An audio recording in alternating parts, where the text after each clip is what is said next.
Doesn't exist.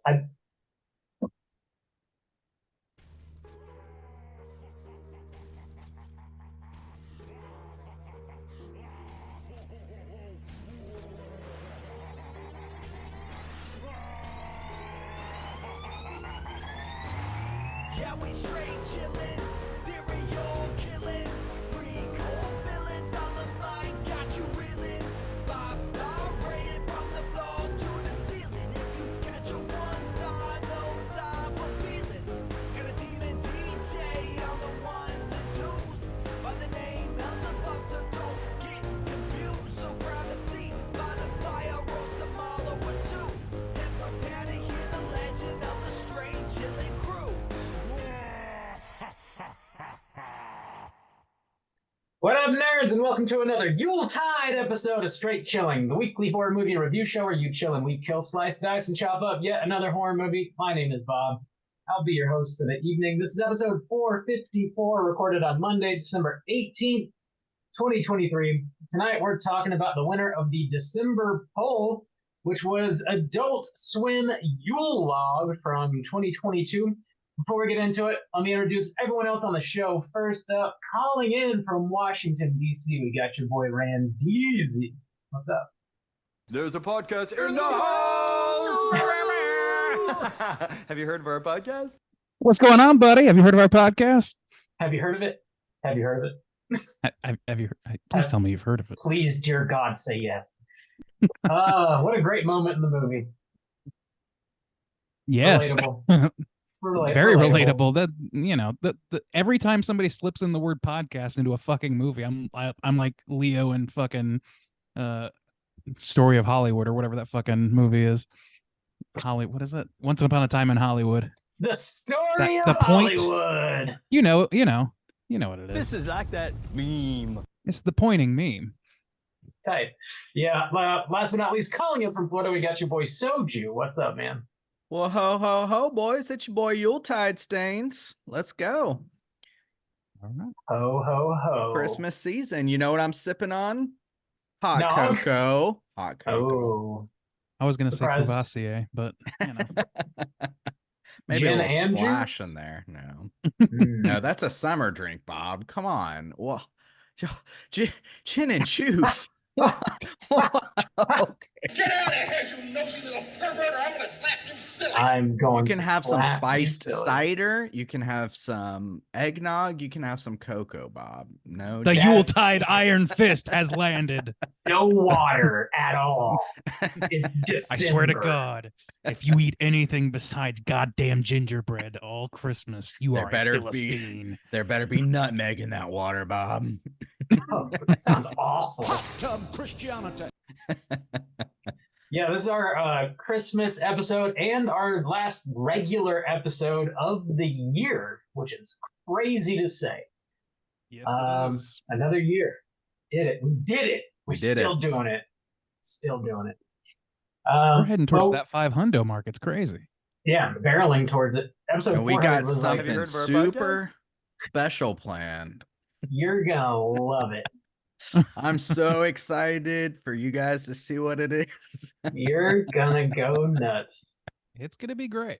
Everyone will be Promise. pleased. Start getting excited now. Right now. But before we get to all that, let's tackle a little bit of housekeeping real quick. Here is another reminder. We do have our January poll currently posted on our Patreon website. If you support us at the $5 level or above, you get the chance to vote on a movie we're talking about this January. And the theme for January is shit we missed in 2023. There are 6 movies to vote between. Double stuff. Whoa. The movies are Mithrigan, No One Will Save You, Onyx the Fortuitous, They Clone Tyrone, VHS 85, and When Evil Lurks. Bob, how those numbers looking? They have changed. When Evil Lurks is still in first place, 47%. Mithrigan, second place with 27%. Oh. And we got VHS 85 coming next with 10% of the vote. And then we got a tie between They Clone Tyrone and No One Will Save You, both with 7%. Onyx the Fortuitous coming in with a piping hot 3%. Whoa. All they got the right. Way to one go. vote. I love Yes. I love it. you know, So even though we added extra movies, the voting like proportions haven't really been very different this time around. Yeah. we're not pollsters. We don't have any clue how this is going to shake out any week, any month, rather.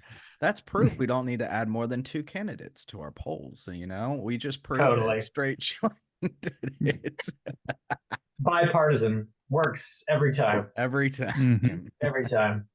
Get those votes in Let's for just the end of let's the just month, cut the fat. and we'll see what movie we're talking about in January. Mini casts, dropping one every other Friday over on Patreon. Coming up next, Friday the 22nd, we got a brand new mini cast. This one was recorded by your boy Randeezy, coming in clutch. That's right. I came out of retirement since fucking January. That was the last one I recorded. Holy shit. That was your New Year's resolution, wasn't it? Yeah. Record I more know, mini and casts. there's nothing more fragile than a New Year's resolution. I think we can all agree on that. Technically, you did more. Hey, you I know did what? more. You reached your Before. goal. I was sending texts like, wait, what do we include on what do I do? We were all How do? we were with the Slack crew in Jacksonville when we got that text, and we were giving you some sass. How That's How fine. do? That's earned. How do? That is earned. Check out Randy's thoughts on Dream Scenario, the new Nick Cage hotness. Which You also had- one? He just had The another new one hit one. Hulu like last week. It was like There's a cowboy movie, right? No, Oh, it's, I think he's got a cowboy movie too. You shut the fuck up. That is So. Dude, insane. I think it's four like Nick Dead Cage or movies. something Dead. It was, I don't know. The but- Oh my Retirement God. Plan is the one I'm thinking about on Hulu. I saw another Dream one that I Scenarios. swore was Nick Cage. I could be wrong. Holy shit. There's six. This Okay, I year. said that last week. I was like, is this his 6th movie? I just couldn't think of what they Right. were. The Old Way looks like the one you might be talking about, Juice. Maybe. Then there's Renfield, The Flash. I don't think I count that actually. I'm Don't gonna call count it The 5. Flash. Yeah. Sympathy for the Devil, Dream No. Scenario, and The Retirement Plan. Jesus. So there you go. A It's lot a of shit. prolific man. And we saw him in person making a guest appearances, and God knows he's promoting Dream Scenario and things. So this is a Yeah. busy man. Stays working for sure. Check out Dream Scenario over on Patreon Friday the 22nd. In other Patreon news, we did reopen the You Pick the Flip tier this past Sunday, and all 5 spots for the first quarter of 2024 went pretty quickly. Congratulations to everybody that managed to grab a spot. That would be Miles B, Matt S, Nate S, Nader Raid, and Gabriel R. Congrats. Nice. Double Nates. Kicking off 2024, boys. Here we come. Setting that schedule up. Big old doinks and Amish. That's what we're talking about next year. Can't All believe year. it. All year. All year. Yeah, that's all I got for Patreon. Do you guys have anything you need to plug, promote? talk I about? do. So I mentioned this last week. I will be featured on not a horror podcast, but a music podcast called Don't Ooh. Believe the Hype. Yeah. And this is going to be their special kind of Christmas episode, but it's an Arctic Monkeys podcast. And I originally wasn't sure when the episode Who was the going to be fuck's coming out. Arctic Monkey? I know. And we talked so long that it became 2 episodes. So now I know when they're dropping. It's on Wednesday, which I guess is the same day this, podcast is dropping. And then Christmas Eve will be part 2. So yeah, you've got lots of soju to my listen God. A lot. It's fucking it's the perfect storm. It's multiple tornadoes hitting each other, I have to assume, because between the two of us, we come pretty close to 3 hours sometimes, Yeah. So- Yeah. So it was a lot of fun. I had a lot of fun. So if you're interested in Arctic Monkeys or just want to listen to your boy Soju, talk about something, then check that out. And if you enjoy it, let them know your boy Soju sent you, so maybe they'll have me back on. Other than that, it's just I guess it's the last week to check out the Eyes Wide Shut special I did with Caitlin over on YouTube. Since the Christmas season will be wrapping up after this, so yeah, you could check that Yeah. out. And other than that, my house is clean. Yeah, aside from the upcoming episode, mine is also clean. I got one more thing, actually. Mikey and I just recorded a new episode of Let's Get Physical Media. We're talking about our November pickups, including everything we got for the Barnes & Noble Criterion sale. So if you guys are interested in collecting Blu-rays, 4Ks, DVDs, anything of that nature, check out Let's Get Physical Media everywhere you get your podcasts. That episode will already be out by the time this one drops. So slam it into your ears. Cool. Nice. Bob, That's all this I year, got. reflecting back, what was the bloodbath? When was the bloodbath this year? Dude, I think it's going to be December, actually. It's coming. A dude gets gift cards, am I right? A dude gets gift cards. I somehow Yes. something tells me that the gift cards are a red herring. Just maybe like there's like a- communism. The I think money there's was maybe gonna be more than spent- one. I think there's gonna be more than Regardless. one killer in the house. You know what I'm saying? It's calling from inside the house, from Oh, inside Bob. my Yeah, bank yeah, account. You're running Well, out you of know. you're running out of space. It's a problem. I know. I tried to fix that, but you know. I tried to fix it with shame. Public Guilt. shame. Millions of Mennonites Fix over the years yourself. can't be wrong. It's worked You're for the Catholic wrong. Church for so long. Yeah. Look, repression works. I think we can all agree. Yes, you're right. You gotta All right. pray the Blu-rays away. It'll work. For sure. Hey, well, Damn, I think all our house right. is clean, so here we go. Wrap it up. This house is clean.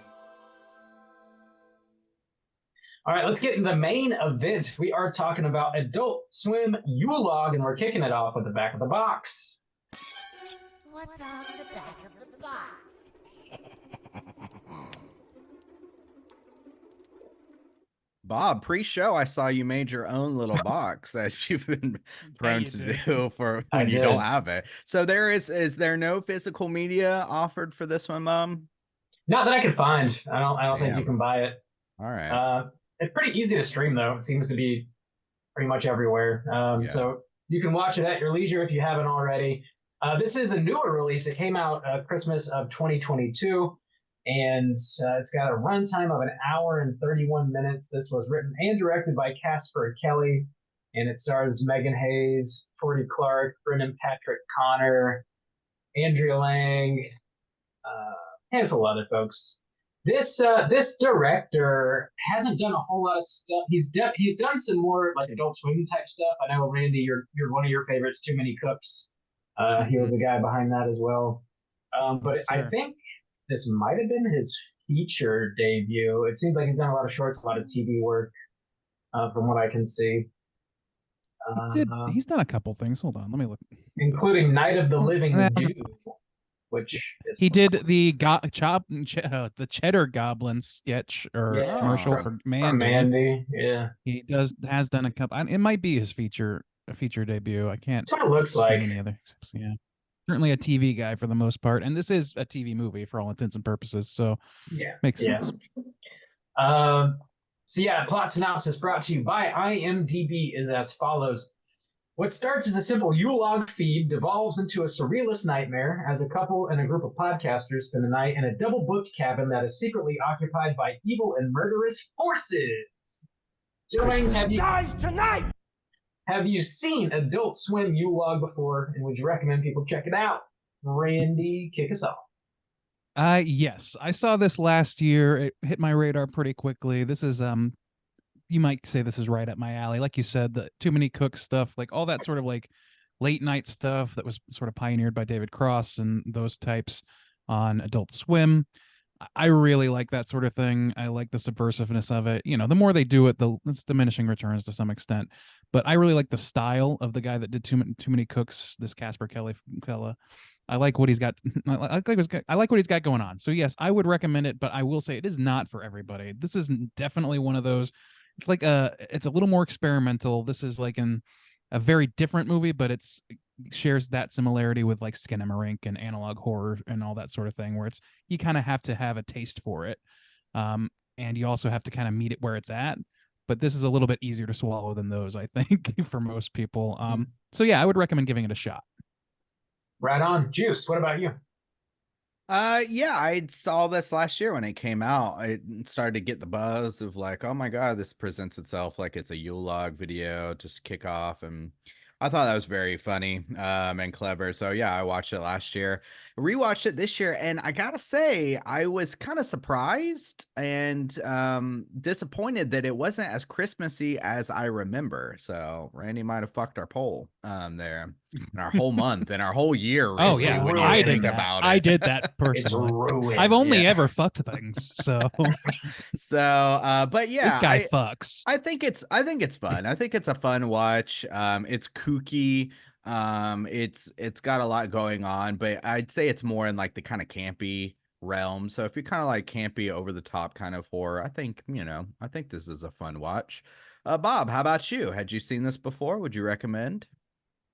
Yeah, I watched it last year when it first came out, and I definitely recommend it. I was listening to our wrap-up episode from last year, and this was something that we brought up on our honorable mentions, and it seemed like we spoke pretty highly of it, all three of us last year as well. Yeah, I think this is incredibly fun to watch. It's not quite like anything else you've ever seen, unless you're like really familiar with some of that quirky Adult Swim type stuff. It's just super bizarre and pretty. It's like a smart idea for a movie. It's a fun ass ride. So I definitely recommend it. You don't quite get the Christmas vibes for sure. So if you're looking for that, it might not satisfy that Jones, but it's totally worth watching, I think. So check it out. Pretty solid recommendation, I think, from the three of us. Yeah, I think so. Sounds like it. Yeah. Good show. You have something to add, Randy? No, I'll get to it later. Never mind. Okay. Well, we're gonna spoil the shit out of this movie, and this is probably one you don't want to have spoiled. There's a lot of surprising things that happen. Twists So and turns. here So comes many. your warning.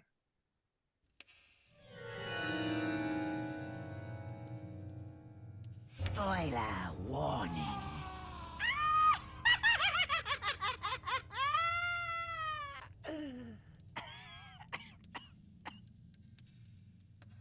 Bob, I have been excited for this plot synopsis ever since this movie got confirmed. Do you Oh have it? man, I do. And this is only a 90-minute movie, Yeah. and there's so much shit that happens. Oh yeah. It's Mhm. crazy. So my synopsis It's a is full lit- season of American Horror Story in an It episode or in a fucking movie. is. You're right, I actually. won't give you any sass. It's a little long. I will. But I'll read quickly. Skip to the So, end. here is the plot synopsis for Adult Swim Yule Log. All right, the movie opens up focused on a pleasant fire burning in a fireplace. A woman enters and begins cleaning the room. Off screen, you hear a knock at the door. It's an older woman with a country accent and her adult son. The son sounds like he may have a learning disability. He's also very large and intimidating and wearing a spooky mask. He chases the woman around the room and eventually kills her. They quickly clean up the blood and hide in a back room as another couple enter the cabin. We meet Alex and Zoe, who have rented the cabin for a romantic weekend. Alex left his camera on, filming the fire, so he could make a nice YouTube video out of it. They have a glass of wine by the fire. Alex proposes to Zoe. She hesitates to answer, and then there's a knock at the door. It's a sheriff and his deputy asking if they've seen anything strange because there was a murder on the other side of the mountain last night. The sheriff asks where they got the firewood from. They say it's from a tree down the road. The sheriff says that used to be a hanging tree, and they shouldn't have cut wood off it. He refers to the area they're in as a hillbilly Bermuda Triangle and extinguishes the fire. The cops leave, and Alex brings up marriage again. Zoe says she feels cursed and that Alex should be with someone happier than her. Another knock at the door comes, and it turns out the cabin has been double booked. 4 friends invite themselves in and try to sort out the mix-up. Turns out they're also high on edibles and say they can't drive anywhere else for the night. They also have a podcast, and they are investigating alien abductions in the area for their show. We then get a sort of flashback to the same room of the cabin, likely taking place in the early 1800s, where a white man and a black woman named Rosa have a conversation. Rosa finds out her son William was auctioned off to the Armfield plantation, which has a very nasty reputation for abusing its slaves, and she becomes visibly upset by this. We then flash back to present day, where in the cabin, some of the group get in the hot tub, others go to unpack their luggage. One of the podcasters takes a shower, and we get a POV shot of the reignited Yule log from the fireplace floating around the cabin. It then goes up My into the log shower. has something to tell you. It then goes up into the shower and bashes the podcaster in the face to death. The group reconvenes in the living room. Alex shares a story about Zoe's coworker dying, and then she blames herself for it. Turns out she's potentially suicidal because of it. One of the stone podcasters sees a little Colonel Sanders-looking guy standing in the fireplace, calling him towards it. He crawls into the fireplace, drinks a soda. The Colonel takes him into a sort of fireplace elevator type device that allows them to see through several different fireplaces throughout time into various different living rooms. They eventually stop on one, and the podcaster sees his mom sleeping on the couch, and she is pregnant with him. The Colonel says he'll have a much more successful life if he crawls into the living room, writes A++ on a piece of paper, and puts it on the fridge. He does so and crawls back into the fireplace. He looks back and sees his mother's now covered in blood. The man has tricked him into stabbing her pregnant belly, thus he no longer exists. Jump back to the cabin present day. And the gang ends up finding the dude dead in the shower. They call the police and find out the sheriff is indeed not a male, so the guy that showed up earlier is an imposter. The Yule Log then bashes 2 more podcasters to death. Only Alex, Zoe, and Holly remain. They evade the Yule Log but get knocked out by the masked man who's been hiding in the room all along. Holly and Zoe are tied up by the fire, and Alex is tied up to a chair in the laundry room. The country-ass mom starts force-feeding him pimento cheese while her son tries to choose which woman he wants to impregnate. The mom also has Zoe's gun. Right as the masked man is about to pull his dick out, we get another flashback to Rosa that reveals her son William as a product of her relationship between her and her master. She then stabs him and his wife to death. Jump back to present day, and the Yule Log knocks the masked man out the window. He then yeets the log into the woods as the log screams, "I'm not a sodomite." Then we see a UFO in the sky. Back to the laundry room, Alex is being tortured by the mom still when a crazy-ass alien with some sort of gun walks in. The alien launches several suction tubes out of the gun that latch onto the mom's face and sucks her brains out of her head into a jug. The alien uses the gun on Alex next and then approaches Zoe. We then get several cut-together flashbacks of different timelines in the cabin. One is of some ladies at a wake. Another is of a man dressed in drag getting chased by his father, screaming he is not a sodomite. Finally, a couple boys playing with cat guns end up finding a rusty knife. Flashback to present day, Zoe grabs that same exact knife and cuts herself loose. The masked man then ends up killing the alien with an axe, and Zoe stabs the masked man in the dick with a knife to death. Zoe then sees the little colonel. Ding dong. God, it's so fucked up. Zoe then sees the little colonel in the fire calling to her. She crawls in. They travel in the magic fireplace elevator thing to the night she was conceived. He tells her to place a baseball on the stairs so her dad will slip and mix up the spermies in his ball sack so maybe she won't be born and have to live such a hard life. She says, yes. That's science. She says he must be from hell. He says no, he's just from a different time. He says, you think you're a good person, but in the future they say you're not. What will they say about you in the future? Then Alex stabs him into the fireplace with a giant-ass fire poker, killing him, allowing Zoe to crawl out of the fireplace.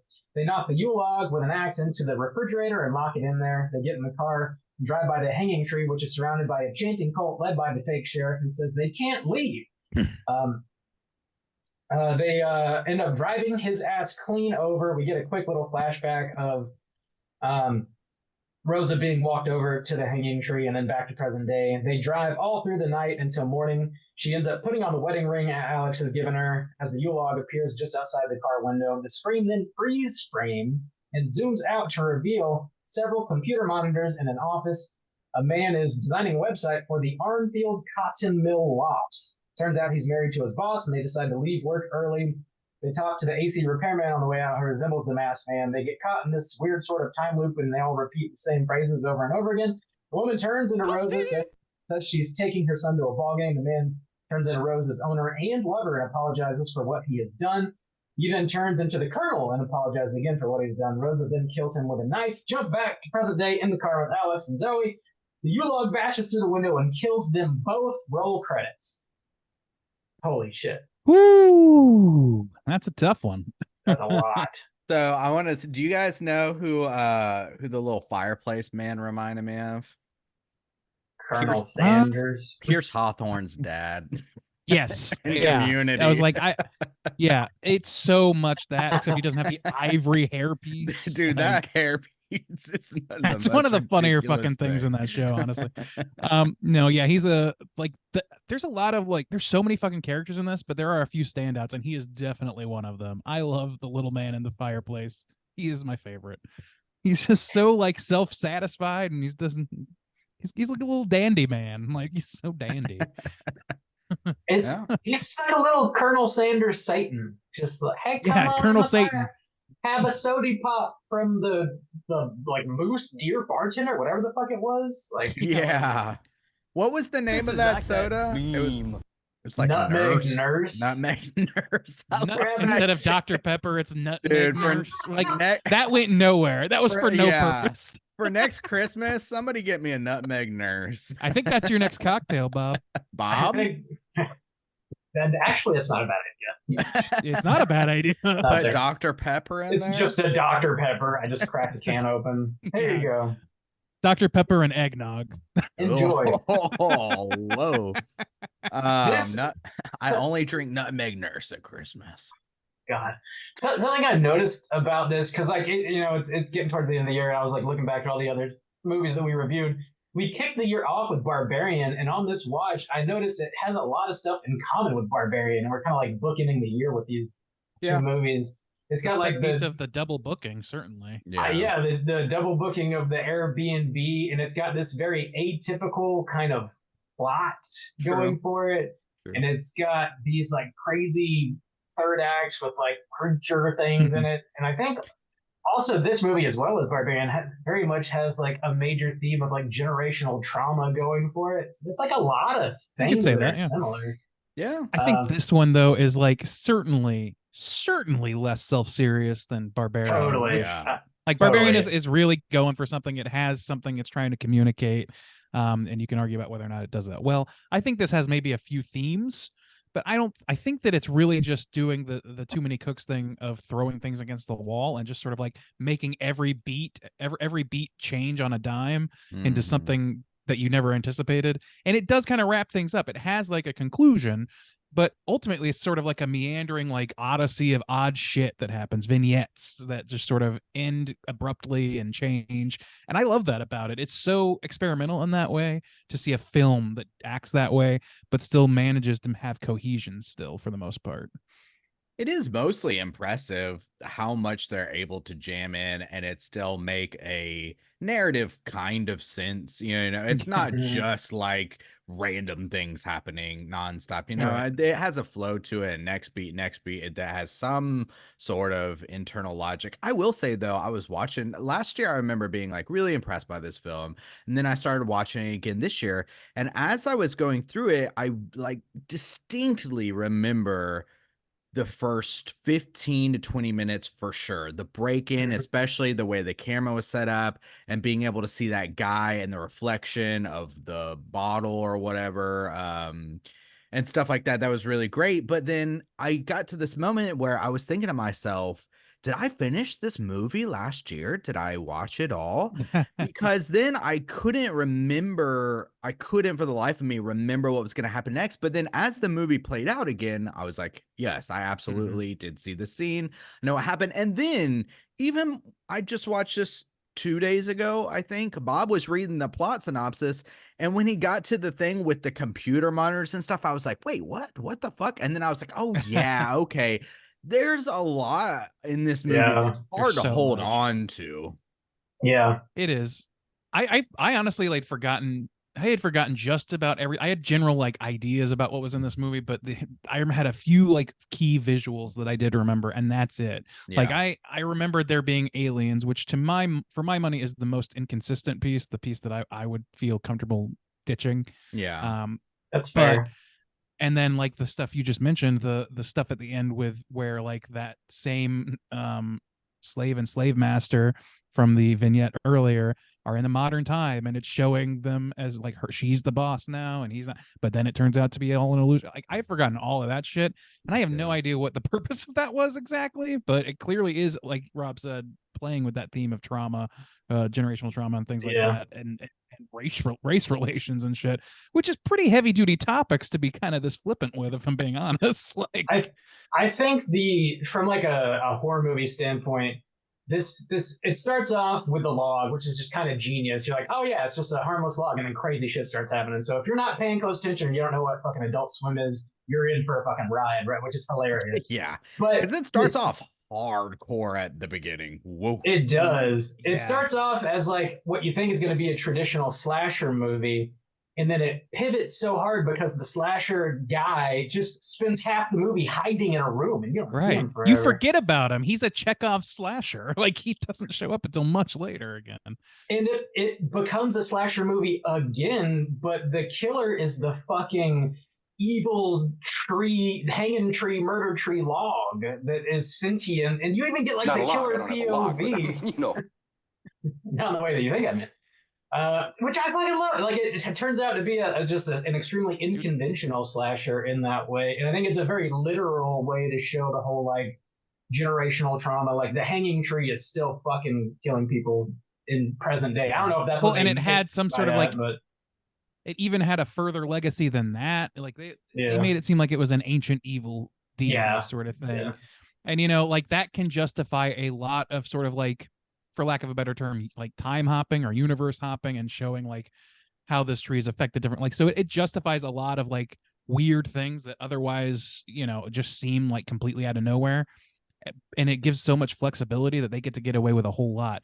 That's where like I start to like, that's the reason that I kind of don't love the alien stuff. I think it's funny. It's very funny. And I kind of love that the redneck woman ends up as a pile of skin. I think that's hilarious. It's a fun effect too. Yeah. Yeah, it's just like, it's like a fun little sequence, but it's like the most dissonant. It does not feel like part of the same movie, Yeah. which is shocking to say considering how like disparate so many of these different parts are. But that doesn't seem like it could possibly have anything to do with like an ancient human curse. It's just, it's too dissonant in a way that isn't like, I don't know. It just didn't work for me in the same way. I don't think that it's the biggest ding in the world because I still did enjoy it. It's just the one part that I feel like could be excised from this movie comfortably. Yeah.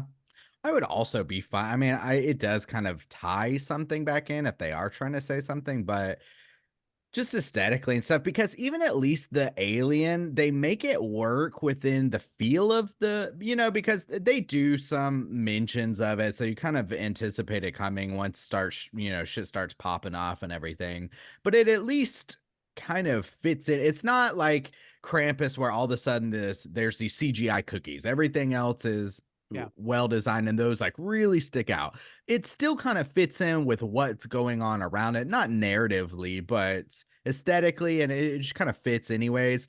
But the computer stuff really was the one that was just, you know, because you spend this whole time in this rustic cabin, you got this warm kind of feeling fire going on, just the look and aesthetic of everything is in the woods, this cabin. And I don't know if they're trying to do some kind of what is it, what's the cabin in the woods type of thing, but I don't know, I didn't really care for the screen situation.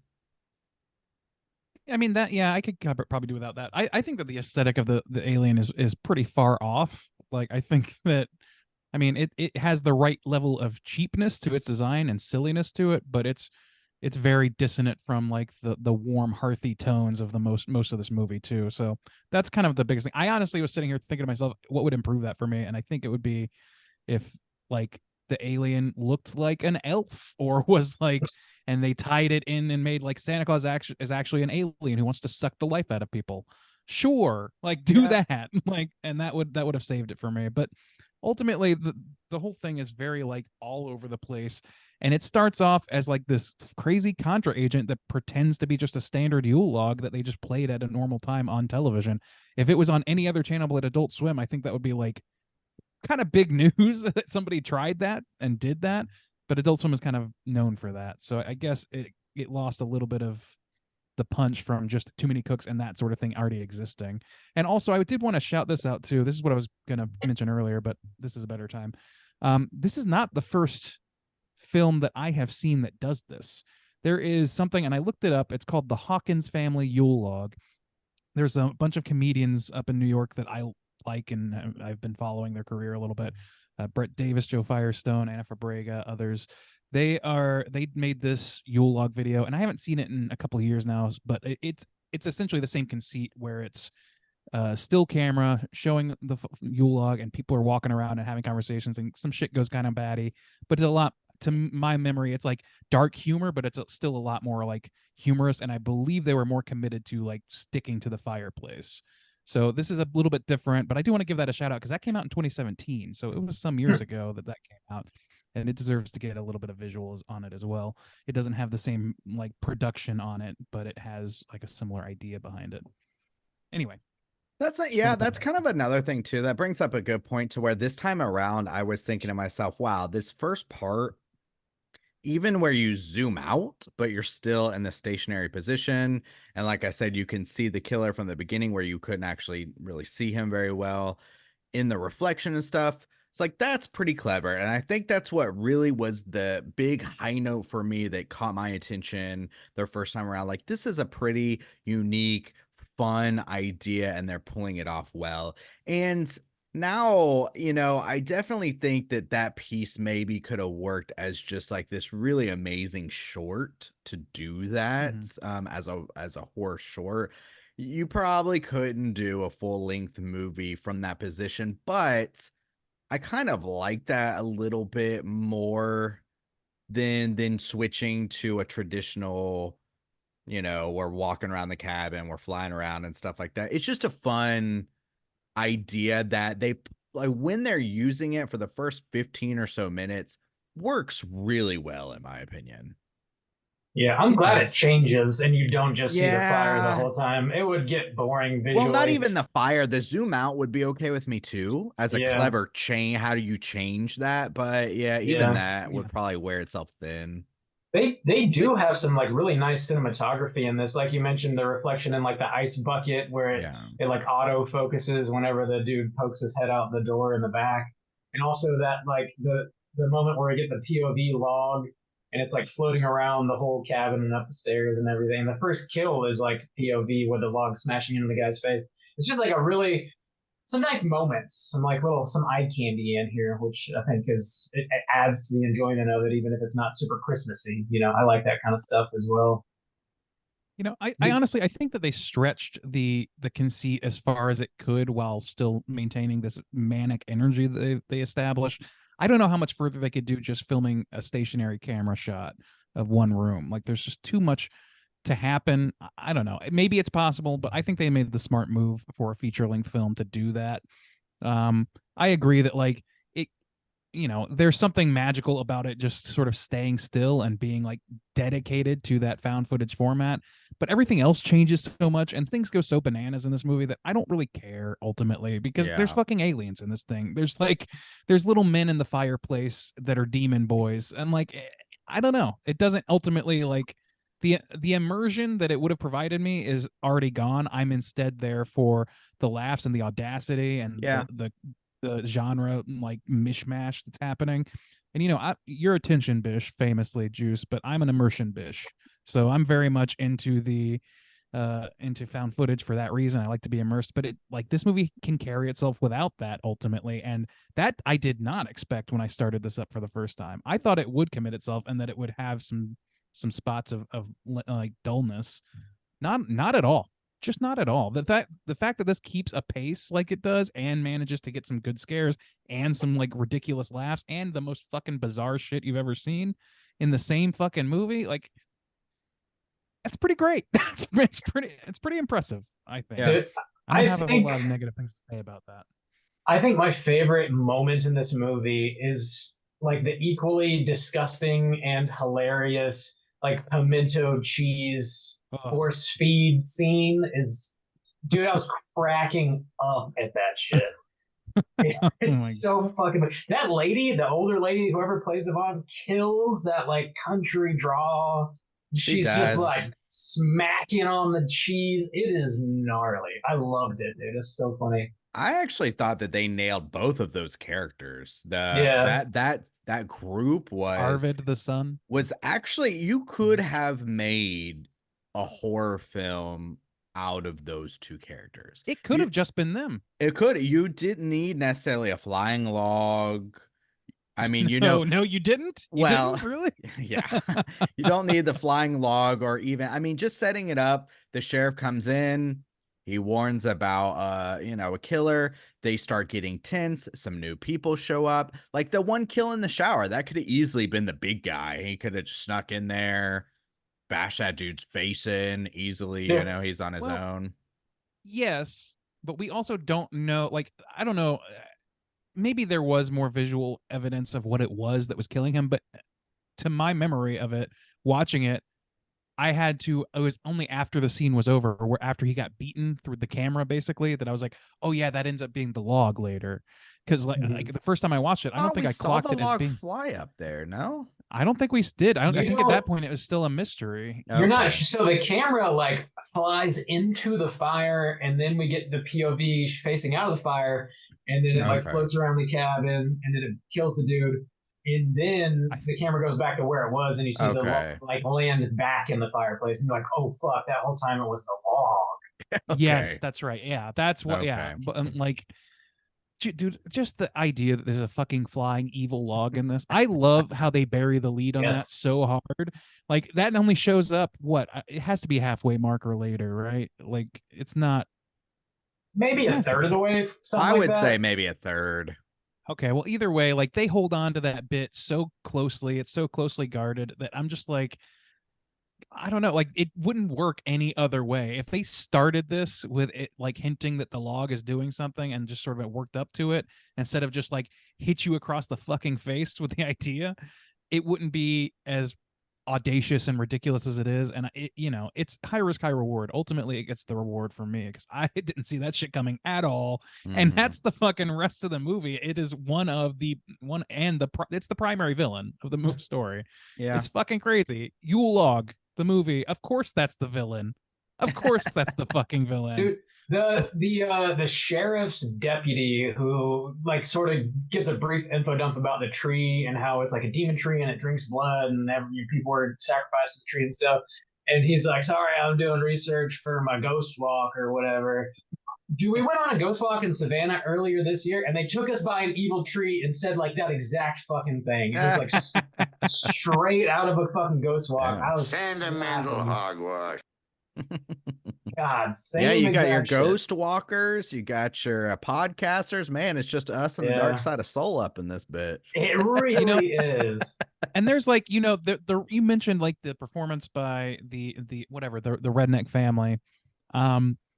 This Adult Swim is famously a Turner company. They exist out of Atlanta, and there's a lot of like Atlanta service in this. And I think those accents, like these are just actors that naturally can have those accents, and it really like works perfectly fucking well for this kind of setting.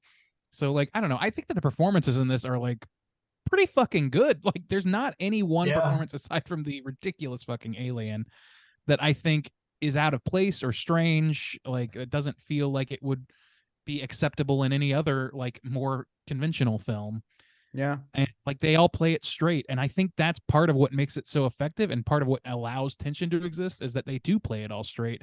Nobody in here except for maybe Colonel Satan is like hamming it up to an unrealistic degree, and he's a little demon boy, so of course he is. That makes perfect sense. Everybody else is like playing it so straight that you can do comedy, you can do horror. It's just like that's the key, man. If they did this with any sort of like wink wink nudge nudge any more than they have, I guess, then it would fall apart. I think the most wink wink sort of thing was literally the inclusion of the killer from Too Many Cooks. So, Yeah. And the fireplace elevator Yeah. scene or whatever. Rotation, yeah. Yeah. This is as goofy as Colonel Satan Sanders is. Like he is truly an evil motherfucker when he tricks that one guy into stabbing his mom's pregnant belly and thus killing her and him. It's like really fucking dark, actually. It is, but they landed a pretty ridiculous joke, which is that the woman who is dating him only dates Asians. They make that comment, and then they come back, and he doesn't exist. So there's just a whole different Asian dude. Another guy, yeah. They're like it's fucking hell. They do a lot of like great setup payoff in this. They do. This movie has moments where it's very, very clever. And in a lot of ways, I'm very impressed by it. In some ways, I think maybe this time around, it frustrated me more because in some ways, the tonal shifts I found a little more frustrating because I guess I didn't find the comedic and maybe some of the campy payoffs as rewarding as I found some of the clever choices that they made. So for instance, that, of you don't even need to see the action horror happening, but you can like flash back to these two scenes. Like, as far as like filmmaking goes and storytelling, that's pretty clever of the guy who kills his own mom, because they go in there, you follow his point of view, he's not doing anything. And then the trick, the turn of, wait, what are you talking about? What's going on? And this demon's Mhm. prerogative, and then the mother, a pregnant mother, slaughtered on her couch. That's heavy fucking Yeah. shit. And to do it and to create such a scene of gore, but in a way where it's not just like a terrifier, where people are just it's clever, it's done really well. Man, I respect the shit out of that. But then, like you said, it goes to a moment of comedy where I kind of want to linger on the brutality that I just saw, the impact of that brutality, more than just it's almost like Marvel, That's like we fair. were talking about with Godzilla, where it's like, give me a moment to sit with this grief, or give me a moment to linger on what you're giving me, instead of like jumping to some kind of joke or something. So I feel like maybe that can Yes. water it down a little bit. I could see that point of view. I would say that like a movie like this, however, is so batshit bananas that it kind of I don't have a problem with it here, and it's also not like a pervasive issue like it is in the Marvel movies, where Yeah. they want you more than anything to feel like those characters are real characters that you can identify with and that you can see punch somebody real good and feel good about it and like all that shit. But like in this movie, it's really just more the audacity of what the filmmaker is going to show you. It's more a like a dream logic conversation with a filmmaker than it is a It reminded story. me of specifically the fireplace scene of the Twin Peaks with like the Black Lodge and Yeah. the backward talking man and My all that. log is afraid of fire. Yes. Sure. Yeah, that's a it gave me good some point, Twin Bob. Peaks Yeah. vibes. Hmm. No, it Um, is. It's like the dream logic is absolutely there, and like that's what I loved about the Too Many Cooks thing or whatever. Like, but also to an earlier point of yours, Juice, there is a diminishing return, and this is the kind of movie that I really like. This movie. I'll talk about that in my review, but I don't think I can watch this every year because every time you watch it, the impact's going to go away a little bit. Even as much as I didn't remember this year, I'm going to remember just a little bit more next year. So I'm going to give it a couple years or maybe 1 or 2 years before I give this another view, because I don't want to like ruin the majesty of like having those moments where I'm like, oh shit, that was that. Oh, that's what happened to this guy. Like all that shit Yeah. is part of what makes it so effective. Once you lose that, there is still stuff to cling to, but it's just kind of watered down at that point by virtue of just repetition. Yeah. Yeah, I could see that. This movie is like so fucking mind blowing the first time you watch it because it's absolutely impossible to guess what's about to happen in this movie. It just changes on a dime so many times, and you just like my mouth was just like wide open. I was like, "What the fuck is this? What is happening in this fucking movie?" They talk about in some of the flashbacks the Mr. Armfield being like the really awful plantation owner, slave owner. I was wondering if the little like Satan Sanders guy is Armfield in the fireplace. That's something Possible. I didn't consider. That's a good call, Bob. Yeah, he's like so evil and sadistic, and he's got the right accent for the time period, and I didn't I think don't know, about it just kind of that. made some sense to me. He's tricking these people into like bettering their lives, and really just they end up Yeah. killing themselves, and I possibly. mean, yeah, it's possible, and that's the thing is like there's a lot of like loose ends in this movie that in any other movie would be disqualifying. Like it would be a ding, but because of the Yeah. way they set up this narrative and because it is just as wackadoo and like turn on it, because its main thing is to shock and surprise you more than anything else, that those things it kind of you kind of gloss right over that. You don't need to worry yourself with that. I didn't anyway. Like I'm not you can dig into it as much as you want. You can try and sort things out, but ultimately the pleasure is in the experience with this. Mhm. And Yeah, for I sure. think that's, you know, everything else is a bonus, Mm-hmm. Another aspect I really liked was this the villains essentially fighting each other. where the Mhm. alien comes in and kind of saves the guy because he sucks all the juices out of the crazy lady, the mother. And then the big dude fighting the log off with the hatchet. Mhm. And it just that kind of aspect I had kind of forgotten about too. Where everyone's just kind of fighting for these people's souls in a way. They're the ones who want to get them, but it allows the people to live just a little bit longer. That was kind of a cool aspect. I loved that. That's the American Horror Story of it all for me. Yeah. Like here's the thing is like Yeah. I always, whenever we talk about American Horror Story, I usually say the same shit. My big criticism of that show is always the same, which is that they cram too much into a season, and they just try and do too much. They lay out a lot of good groundwork, and then they can't follow through because they start like interweaving in unexpected ways that I think they're supposed to delight us, but it's really just confounding and confusing for that long of a series, Yeah. for like whatever it is, 8 hours, 10 hours of a show of a season.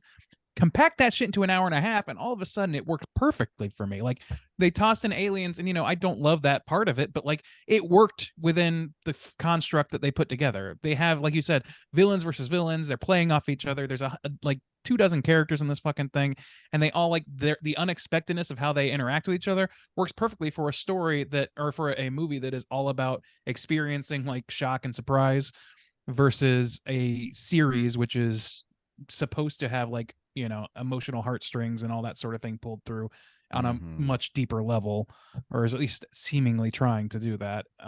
So it's weird that like my biggest complaint about that series is one of the biggest benefits to this movie. It's just like the change of format changes everything about that for me. Yeah. Mhm. Yeah.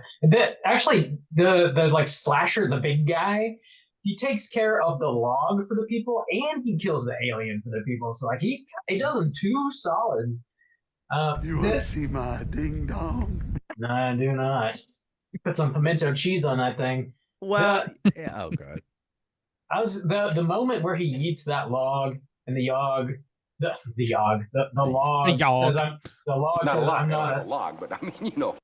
it says I'm not a sodomite, and then you see the UFO appear in the sky. It's like the most confounding 5 seconds of like any fucking movie I think I've ever seen in my life. It's Dude, yeah. fucking Because insane. you also think it's police, like you're kind of led partially to think it could be police when the lights show up, and then it's just a full on fucking UFO. Fucking They UFO, set yeah. up the UFO, and that's the other thing is like Yeah. they set up a lot early on in a way that makes everything that happened, for the most part, acceptable to the logic that is set Yeah. forth.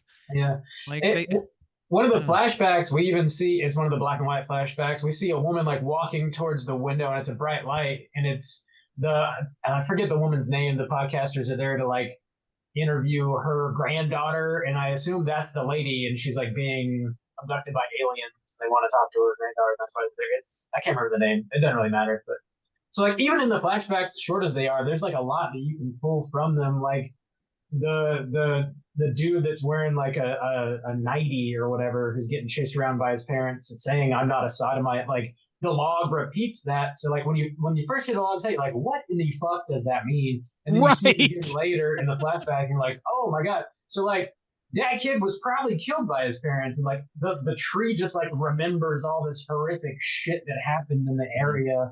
Yeah. So like it seems like completely nonsensical, but it's relatively buttoned thought up. out and well planned. Yeah, it's crazy. Well, to be fair, it's there was relatively. Yeah, that's the thing is I feel like there's a well of riches that probably could have been really rewarding. Mhm. And that's, I think, maybe another negative for this film, where it's like if you didn't have the alien, maybe because there was that one flashback with the kids and the knife drops out. Yeah. Mhm. You never see anything with those kids. Their kids running around with little pop guns, Mhm. So we Well, really that- get the two instances of the woman, the old timey woman, and then the guy who says, I am not a sodomite. Those are the only two ones that make you think that this log is possessed by the past. Well, the kids have a Kids knife. get They find a knife, and then Zoe grabs the knife and uses that exact same knife to cut her ropes free. I So- know, yeah, but you it's don't not know like- how to have any idea what happens with the kids, is what True. I'm saying. Yeah. You know, yeah. They don't have any kind There of is- story. There was a moment watching it this time, because I knew that it goes off the rails, but I couldn't remember exactly how at each beat. Like I didn't remember exactly how one thing leads to another. There was that moment with the knife, like even before that, like I thought I saw the knife, like the way that it was panning through the past, like it would have like segments of the past on screen. Yeah. Yeah. Really interesting, like camera device. I thought maybe at one point that one of the characters from like our time or whatever was just going to reach into the black and white and pull the knife out, or they were going to That would have start been cool. interacting with the past things, and that would have been cool. Like I don't know, you could have done something like that instead of the alien. I think that's true, but I do think that like we got. I think it was heavily implied that those children were murdered by their mom. So I don't know. Like I don't know. I like. I thought maybe just one of the panning through kids stuff, and- maybe murdered the other one. I thought Could that be. might have been Possibly. the direction they were going. Yeah. but like there are hanging, like Rob, to your point earlier, like there is like a lot of like cohesion, a lot more cohesion than you might expect, but there's still a lot of Yeah. hanging threads. Yeah. Like for instance, when they're driving away at the end and they Mhm. run over Sheriff Poopy Pants, whatever, and they're driving past a barn that's behind him, there's just a nude woman in the barn standing there, and we have That's- no yeah. idea. Yeah. There's I forgot about nothing that, mentioned yeah. about that. So I was just before that, Holly runs off on foot because they can't find the car keys. You don't get a good look at the woman in the barn, but I'm wondering if they grabbed Holly and that's Holly in the barn. It's you don't possible, know, and it could but- also be the granddaughter Ah, who's yeah. you know Yeah. Oh, and there also is like, speaking of like in the past, there was some girl in the 90s who killed herself. Like they showed that too. I Like forgot about that one too. Yeah, Okay, that's yeah. fair enough. That's another one for the log. Okay. I think there's probably a couple more that we just can't remember because they're just like flash and you'll miss it They're sort of real things. fast. Yeah. And I love the way that they have action showing on each of those time frames, even as things are moving. That's what made me think maybe they were going to interact. Like who knows? Yeah. And you know, I don't know. That's one thing they could have done that I think would have like pushed my enjoyment even further. But I'm not necessarily saying that I just think they missed the boat a little bit on it. It could have been tighter and explained more, but I'm also fine without Right. it. You know, it's totally That's- enjoyable without it. I Very few mostly- movies Yeah. feel that way, where you don't like very few movies like in the horror genre or whatever. They have to be like really fucking stupid usually for me to not care. But or like really, really funny. And I think this one is like kind of both. Like it's stupid Yeah. and funny and it's smart and it's dumb. Like Yeah. it's Yeah. just so many things and it changes its tone on a dime and every rule is just tossed out of the window. You just kind of ride with it. It is a fucking theme park ride. Yeah. It's kind of bothering me more and more as things come up. Since I just watched it, and as I was watching it the second time, I was like, did I finish this movie? I'm saying now, like, oh my God, I forgot about that. I forgot about the girl who killed herself. I forgot about the girl in the barn. I forgot about these things. And in some ways, it's like bothering me because I'm thinking, like, yes, this is a wackadoo movie where like things change on a dime, but I'm wondering if they use this kind of device of, look, there's some more random shit in the background. We're going to do some more to make it feel more thrilling than it actually is, because when I'm reflecting back on it, I'm like, well, that doesn't matter at all. It immediately is that. evaporates from my mind. Yeah, I don't think that's a bad thing though. Like they are intentionally sensory overloading you so that like you'll have one shock stacked on top of the other so it compounds. It's like a combo. Like I don't have a Yeah. big problem with that. If that's your goal, is to like turn this standard ass Yule log video into the most bizarre thing you can, Yeah. then that works perfectly for me. That seems to be the goal, and I don't have any problem with like blink and you'll miss it sort of shit that doesn't have an explanation or an ultimate purpose, especially because in the narrative of this movie, broadly at least, they are justified for being there. Yeah. For the most part. So like It's true. I have a hard time like dinging it for that, because it if it's compounding my thrill, then why I'm not complaining about that, and the experiment is working. Like Yeah. Yeah. And- And that. Oops, sorry, go ahead, Joe. Oh no, go ahead. I was thinking about the like generational trauma thing. I think that really does kind of tie the majority of the movie together. Maybe not everything. Like the alien, I probably just like, we need to have an alien in this thing because why the fuck not? But because like you'll never the- suspect it. That's the reason. Yeah, and I'm okay with that really. But like the reason the country mom and like the slasher dude are there are because like she wants a grandbaby and like she raised her son in this manner that is, explains why he is, and like they're gonna do the same with a grandbaby. And Zoe is like not really stoked about getting married because she doesn't want to turn into her mother. Like I guess her mother had some problems, so like that's hanging her up a little bit.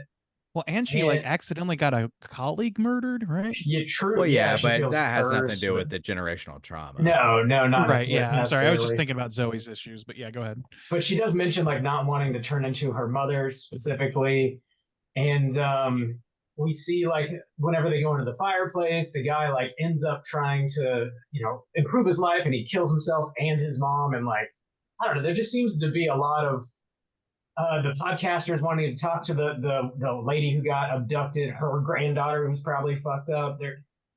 I don't know. There just seems to be a lot of like intentional through lines with that. And then at the very end, whenever they get like in the office and like the people start like literally cycling into all these different people and saying the same thing, it sort of drives that home.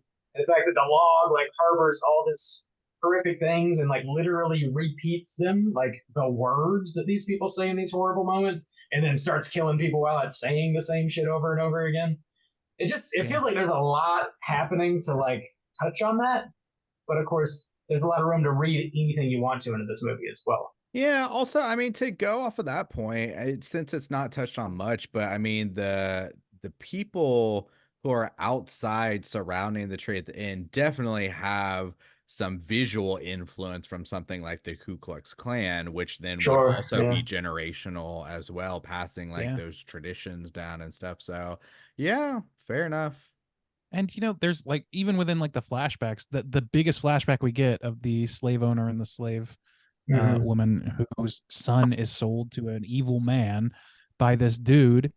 Like we find out like when she kills him, she's screaming at him that it's his son. Like so we have like he sold his own son to a sadomasochist because he was afraid of his father's fire. Yeah. So like I think there's legitimate like true horrors that you can point to in this movie that are being played off of.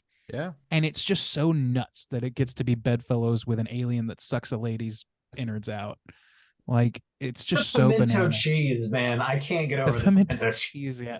That scene is very uncomfortable. Like it's that simultaneous. I don't know, like they cut between that and Arvid like raping women basically, and it's not a comfortable few minutes of that fucking movie. Jesus Christ. It's too much. Much. But you also like somebody said that like they thought Arvid might have been like mentally handicapped or something like that. And I like throughout the movie, I was kind of like, yeah, I forgot. That's kind of fucked up. Like, I don't know why they would do that.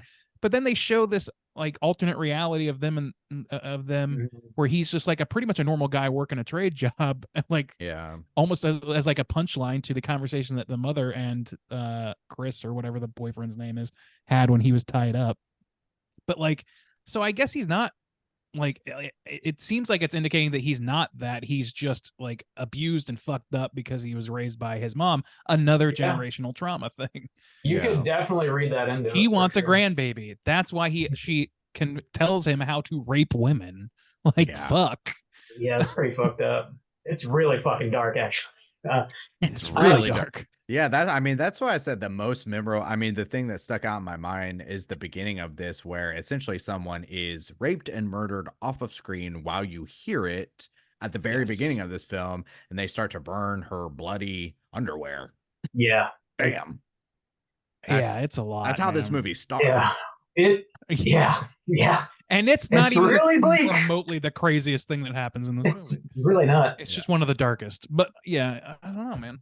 Could you imagine just being like a mom on Christmas, like, oh, let's put on this Yule log, and they're opening presents, and then 5 minutes into it, Adult Swim, honey, you like that bra on screen and shit. That has to have happened at least once. At least, dude. once. I want to hear that story so Call in with your story. Actually, mom. prank your mom with this Yule log this season and tell us how it goes. Now, one thing I will say, since I made the comment of, oh, this wasn't as Christmassy as I thought, even after I'd finished the movie, I was like, oh, whoa, what? I thought there was some kind of Christmas going on in here.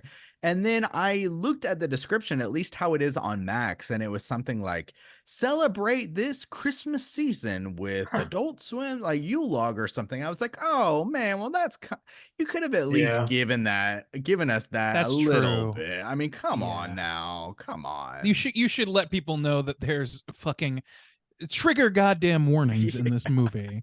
That's also true. too, Like, if you're gonna all of set them. it up, yeah, too. Is I mean, the mom when the son kills his mom in the extra room, could have been like a Mhm. Christmas scene going on there. Something cabin could I have don't know. been Like, well, the Christmas Christmas thing, town like, I don't know if I fully like see it that way. Like, there's not like a Christmas tree or any of that shit.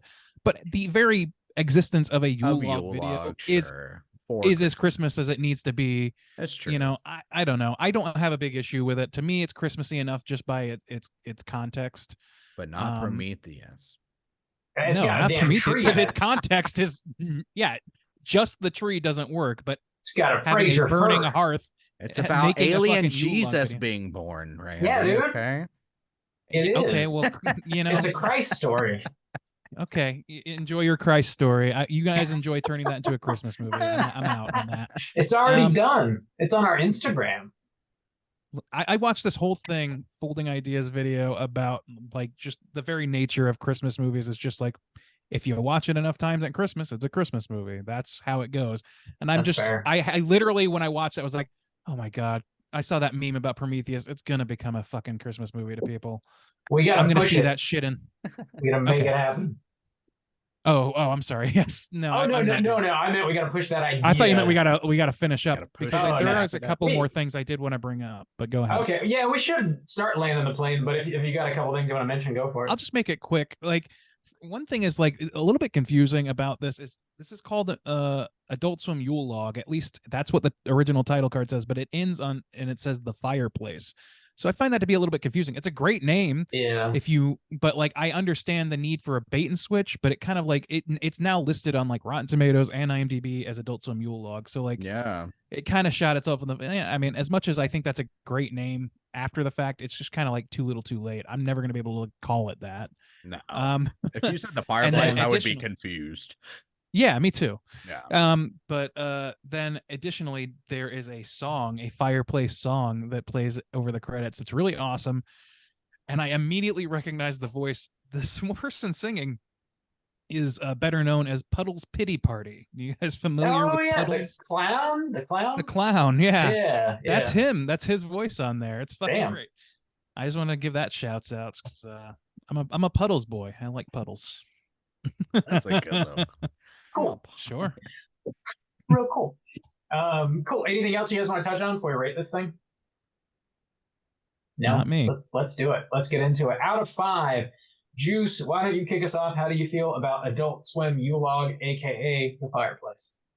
Yeah, so I'm gonna come kind of in the middle of my two opinions that I've had, where it's like last year I do remember being super high on it, and this year I think I was much more definitely lower on it because maybe my expectations were higher and I had forgotten so much that it was kind of like watching it again for the first time, but with higher expectations. And so I'm gonna kind of mash those two opinions up to kind of be fair, not just go off my most recent watch.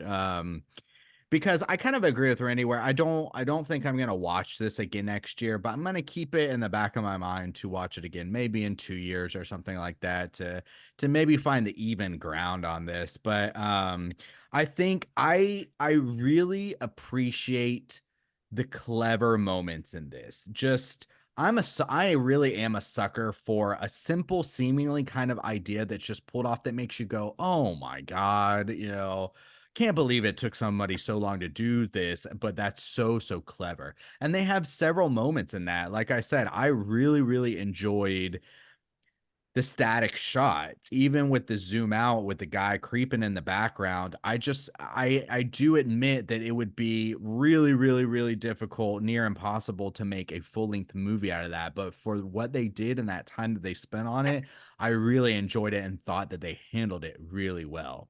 Same thing with the guy killing his own mom. I just thought that that was a brutal moment that was just pretty clever and handled in a very tactical kind of way that I just appreciated. On the flip side of that, though, I do think there are some things in here that feel kind of cheap or thrown at the wall, and maybe that kind of like dilute this a little bit. I'm not like as negative about the alien, but it probably is like the kind of worst thing about that. Also, too, the performance from all the performances for the most part were fine, except for the white guy in the past who's sitting at the table and he's talking about selling the sun. His performance kind of stood out to me or was rubbing me wrong. I don't know. I was thinking Hmm. like this is definitely the worst actor in here. I don't know. He felt stiff. Yeah, I can he see felt that. like I a didn't dude who clock that at came all, off but a interesting. TV. Like I don't know, he just didn't feel on Well, par with everybody else. I didn't capture that myself, but in fairness, the credits do say that all extras were central casting, which is Okay. famously kind of like a Yeah. bit of a crapshoot. So yeah, I also too not crazy about the scene with the computers. Even the ending, not super crazy about. For the most part, I'm okay with the camping moments. They just don't hit as hard or aren't as rewarding as the clever moments, but I do really respect being able to put all of this together because it is a hodgepodge and most of it works, some of it doesn't. But even though it doesn't, it's still not really shitting in the cereal. You know, it's still edible. It's So still you can eat around the shit. just you haven't ruined the dish. It's My milk is brown. Oh God. so it's yeah, I was a little bit more disappointed in the lack of Christmas this time around, but maybe I'll get over that next time. So like I said, I'm gonna kind of fit somewhere in the middle. I feel like last year I probably would have put this somewhere around like a 3.5 tops 4, just for like how clever it was, but this time I'm feeling more around a 3, so I think I'm gonna end it at a 3.25 just to kind of find some kind of balance. Fine balance. 3.25 from Juicy J. Yeah. Right on. Bob, out of 5, why don't you go ahead and rate Yule Log or The Fireplace? I'll slide on into these DMs. The idea of this movie is just absolutely batshit insane, and I love that somebody was able to make something as weird as this. It's such an interesting hodgepodge of ideas and tropes that we are familiar with, kind of turned on their heads, and also some just crazy nonsense that I don't know that I've ever seen in any movie exactly this way. Anyways, um, the performances are fine. I think there's a lot of jokes in this that like kept me laughing pretty consistently. And that first time you watch it, you're just like so engaged by what's about to happen next because the movie just continually like evolves, and you just really are along for the ride. And if you give yourself over to it, I think you're gonna have a really good time on this sort of like roller coaster ride that this movie is. It handles just a laundry list of truly like terrible, horrific ideas and like moments in time in a way that is mostly palatable, which I can appreciate that they're able to do both things. They're able to have like these really like terribly down moments, and then have a log say I'm not a sodomite, which is fucking nonsense. It's just like the way that they can kind of balance both these things. I appreciate it. It seems very difficult to do just one. They're able to do both. The pimento cheese scene, dear God, I love it. It's out of control nuts in the butts. The alien, I kind of like that it was this goofy practical looking thing. And then it sucks brains out of people's faces and you see it dump into like this little tub. So it's like funny at first. You're like, what is this? Like, is this goofy ass alien? There's just brains in a tub. It's The silver wild. alien. They're the worst ones. The worst ones. The slasher is like horrific and effective, and there's a lot of really interesting things they're doing with the camera work and cinematography, and it's just amazing that it makes any sort of sense. Like there seems to be like I mentioned a through line of generational trauma and all that, and they can pack all of this into just 90 minutes, and it's impressive. I think I don't know if it like all hangs together perfectly, but I also don't need it to because I think it's just interesting to watch unfold and experience, and you know you can take out of it what you want to, or as much or as little as you want to. It's a wild ride. I really dig it. I'm gonna give it a 4 out of 5. Randeezy, how you feel? May I do the thinking, please?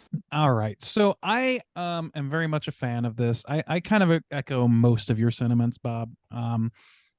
I don't know. I also think like they really do broach some very dark territory in this, and I think it's totally fair to say that they maybe do it a little flippantly, but personally I didn't feel it. So for my personal experience, like it was as a surmountable shock. That stuff is in here, and I do think it's fair to say that like this is not going to be for everyone on that basis alone. But for me, man, like both years, I was surprised by so much. I was a little bit less surprised this year than last year, which is why I agree that we're like this is not going to be an annual watch. It's too tripped up in needing to be surprised. That's the whole point. Like not the whole point, but that is like that's the whole aesthetic of the movie is surprise after surprise after surprise. How can we make this go from A to B to Z to fucking 2 million and X3 in 5 seconds? Like, how can we go as far as we can with this? And it does that. And the fact that it keeps so much cohesion in its story through that is fucking incredible, honestly. You know, I'm like you guys said, I was a fan of No Too Many Cooks. I still am. But that was just straight up throwing shit at the wall. There wasn't a ton of like, there wasn't a through line there. It doesn't make sense. It's audacious. This kind of does both. It has a bit of an arc. And I think that the acting overall is great. I didn't have a problem with anybody, like personally. I also think that like all the threads that are left hanging, I don't necessarily need to know more about because they're just there to sort of like, you know, multi-ball the experience for me a little bit. I don't know. I just don't have a lot of big complaints. Probably the only thing I can say about this, not the only thing, but like probably the big thing for me is like I felt like the alien aesthetically, like visually, I think is really what I'm keying in on, was just a little bit was the only thing in here that was a little incongruous with the idea of a Christmas Yule log video to the point where I wasn't super into it, and the computer scene. Those two scenes are just a little bit further. I don't hate either scene though. I think that like the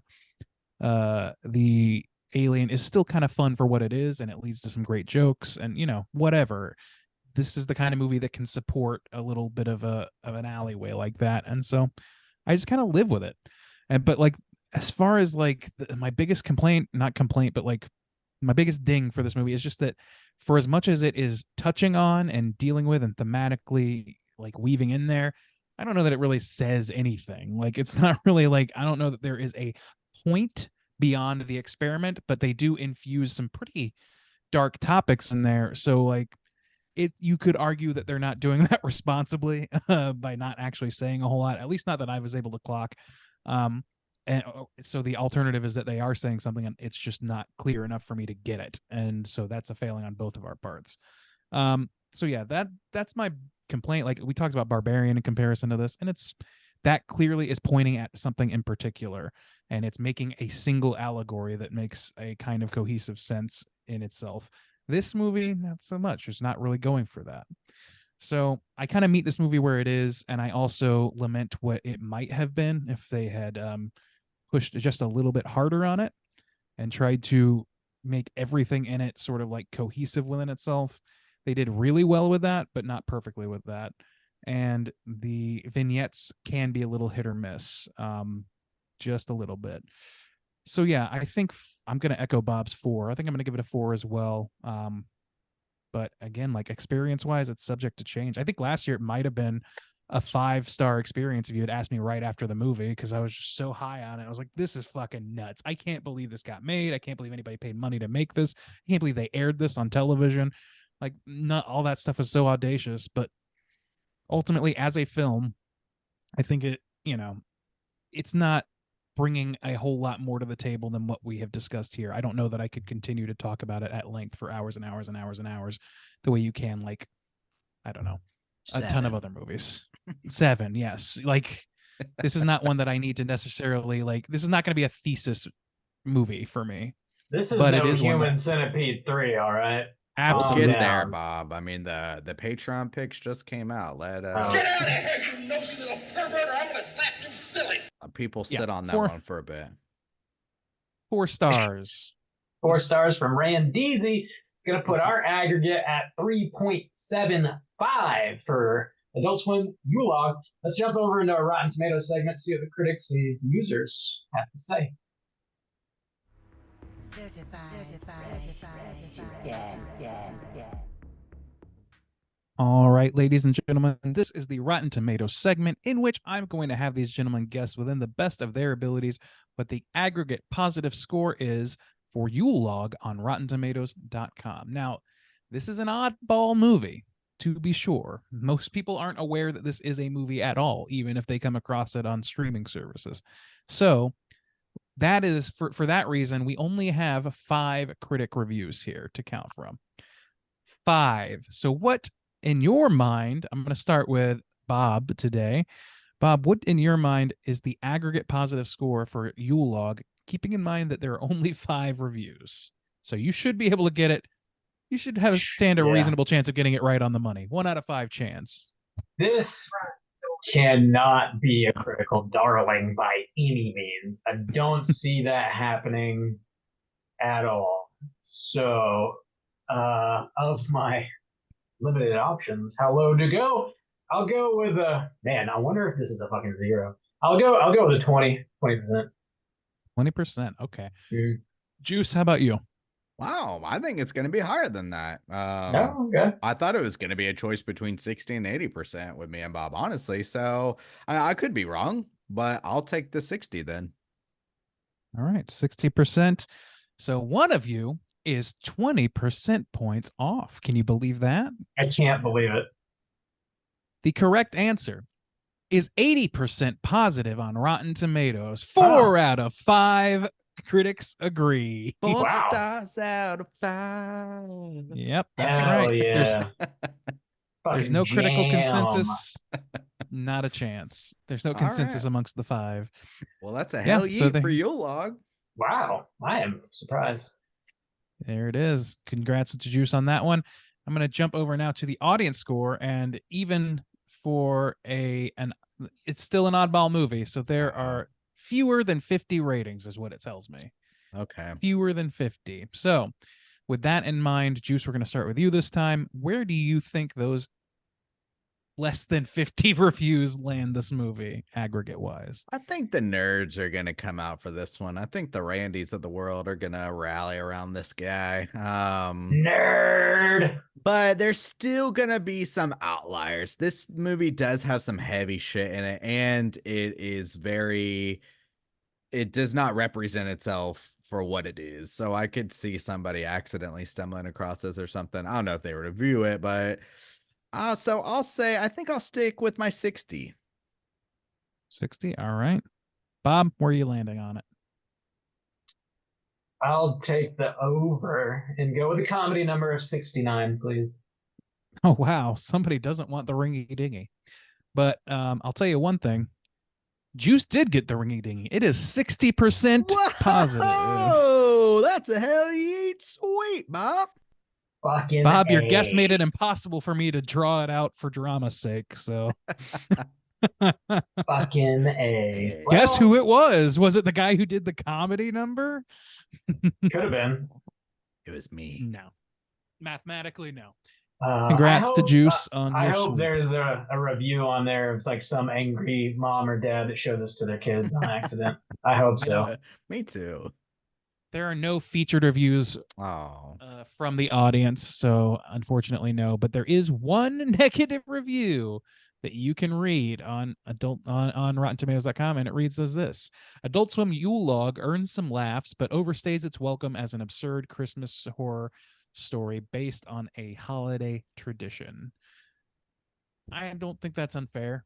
Yeah. I think that's or funny. You could almost say anything about this and you'd be like, yeah, And that's it fair. would be like, That's- yeah, okay. Yeah, That's fair. really. This Yeah. movie's This- boring. Yeah, Yeah, you guess so. totally This- boring. Yeah. that's actually maybe the Actually, only I thing think you that's the cannot one say thing about it. Yeah, you could not yeah. say about this. Yeah. This The only movie thing you could was say is it's not- expected by the numbers, real paint by numbers. I saw Yeah. every turn coming. You Miles see away. one Yule Log movie, you seen them all. What can you say?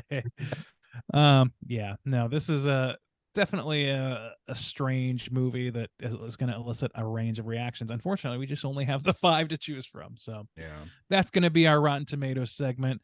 Bob, it's done. I don't believe we have any of that trivia. It's a small movie. Yeah, there's really I couldn't find anything. So no trivia this week. But we can get into our cooter of the week. Let's do it.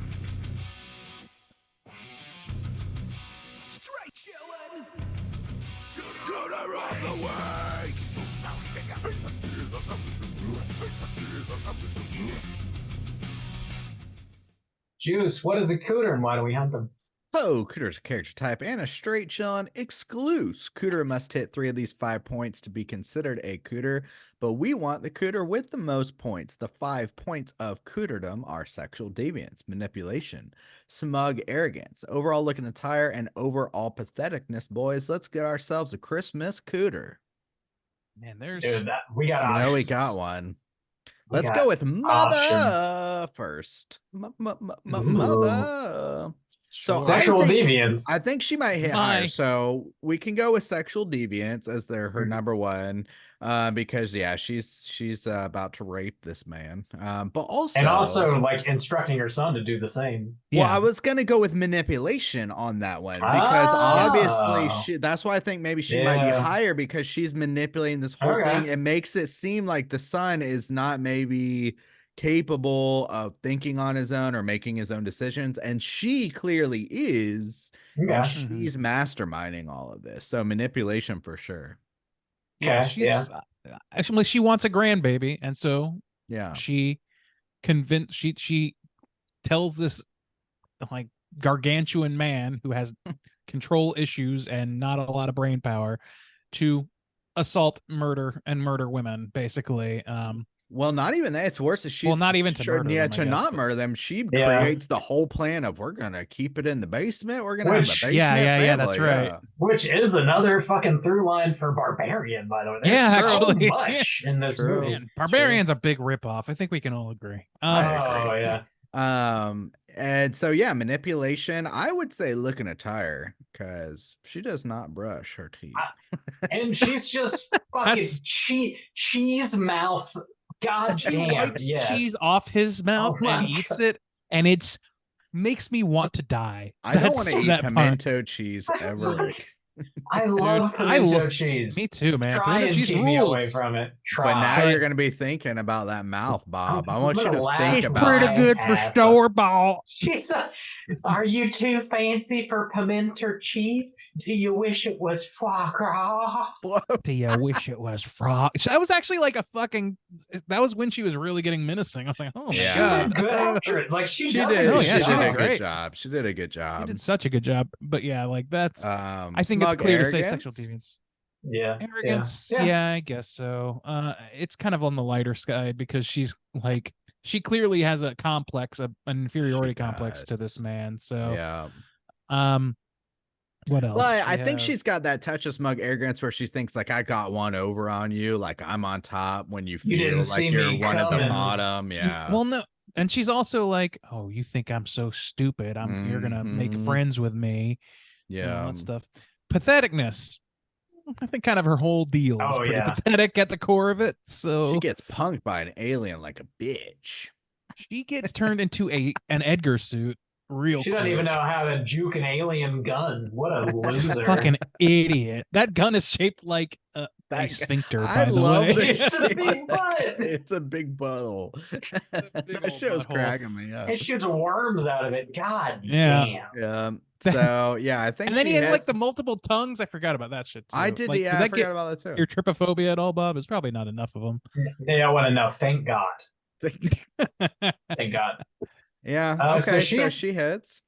She's high. It's deviance, manipulation, arrogance. The looking at son that, definitely empathetic. too, of course. son, too. Yeah. They're kind of a package deviance. deal. Yeah, they are. But he specifically got a more specific looking attire where he's got that fucking mask on. Jesus Yeah. Christ. The only thing is he just doesn't have the manipulation part because Yeah, he's he not doesn't. capable of manipulating. Yeah. It seems like he just I don't know. He says I don't ding know. dong, so pathetic. What? That's not acceptable pillow talk for you guys? It's not. You want Come to on. see my ding dong? Juice says it every night. That's my go-to. No, Mm. no. Look at- that would Check out my ding dong. that would My shut it ding- down. I cannot my- support something that You wanna shuts it see down. my ding dong? Getting some anyway. good Randy bumps tonight. Yeah, so who else though? Like, oh, let's go with Colonel Satan. Like Mm, Dude, okay, yeah, that- yeah, yeah. that Totally. seems like- Yeah. Cougar vibes, Manipulation, yes. manipulation up. Yeah. He's got a demonic manipulation about him. His Smug attire? Come on. That's Yeah. fair. His attire kind of slaps, honestly. I kind of Yeah. love it.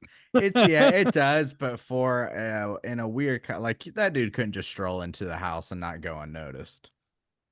Oh no, he's not, he doesn't True. blend in, but that's not necessarily Well, yeah. because it's poorly dressed. It might be because he's more iconically dressed. But anyway, debatable, but I'll give it to you. Smug arrogance, certainly. Yeah. The way for he like sure. flies off the handle about time privilege, Yeah.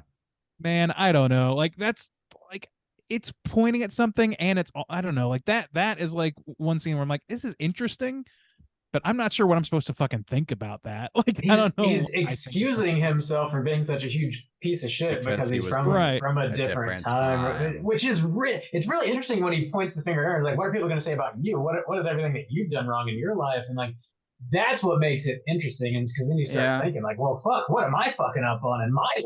What are people going to say about me? It's in the true. Like, future? like driving cars or buying certain clothes, or I mean, that's we shop. fair enough. We all shop at Walmart. We all get Yeah. those major deals. It's like it's an interesting point in the movie, but it's not an excuse for being a fucking Well, asshole. Yeah. Right. we're all just No, going and to but it's hell. also We're all true. just Like that's the assholes. thing is that's Yeah. well, there's no ethical consumption, etc.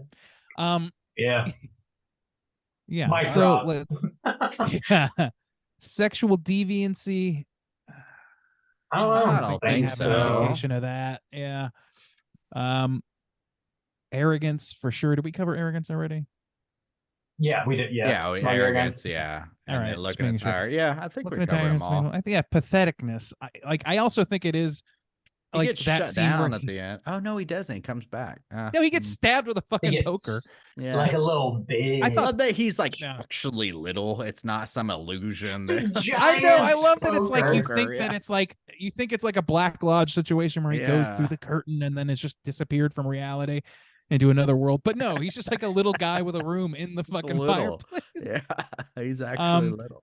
Just a But little also guy. like just the way he like freaks out. He's like, "You're," but the time privilege thing again. I'm like, that's Yeah. pathetic. It's True. like you're equivocating. I've with never everything. had avocado. I ain't never even had avocado. I love that line. Actually, I wish I had bumped that line. For next year, I for never even had 2024. avocado. You and your damn avocado toast. Yeah. Uh, Anyway, it's- so I think he's there's- bookable, but not as bad as the rednecks. I don't. Yeah, think. the mother for sure. There's also like the flashback to the dude who auctions off his own son. Oh out my of, like, god, what a piece of shit. shame. Ah, that's Yeah. a good call. Yeah, that's pathetic because he Yeah. lets his dad Pathetic as tell fuck. him to. Yeah. It was manipulation because he doesn't like tell the mom. Yeah. That's Yeah, true. After the fact, Sexual yeah. deviancy because he's He's a married man having sex and having children with his Yeah. unfortunately his property and his Yeah. manipulating his power in that way. Dude, that yeah, sounds like actually, the he ranks pretty ring-a-ding to high. me. Yeah. Smug arrogance. Yeah, he's pretty arrogant to think that she's not gonna fucking. Well, I'm he's like, kind of arrogant. how is too, this when man he's not like, What afraid?" am I supposed to do? I gotta How get would the that- money for the boy or whatever. Yeah. Yeah. Yeah. He does Oh not my God. give a shit.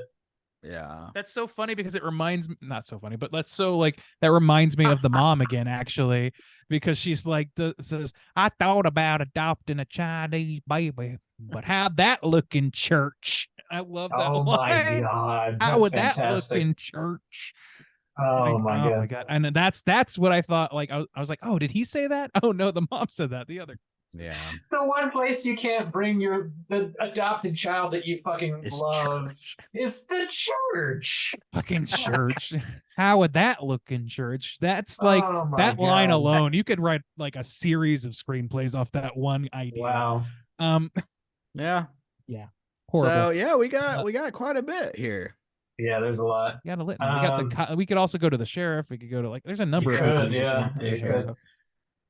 Take them all. Round them all up. God damn. Yeah. I think Mother I think Mother's Redneck top is. tier. Mother. All I right. think Yeah. so too. She hit every point. She's the only one that hit every Yeah. point in some way. I mean, I just want So. cheese after that scene. personally. But Wow. Dude, you are obsessed with that scene, and Dude, it concerns me that you're not put off to the pimento cheese because of that.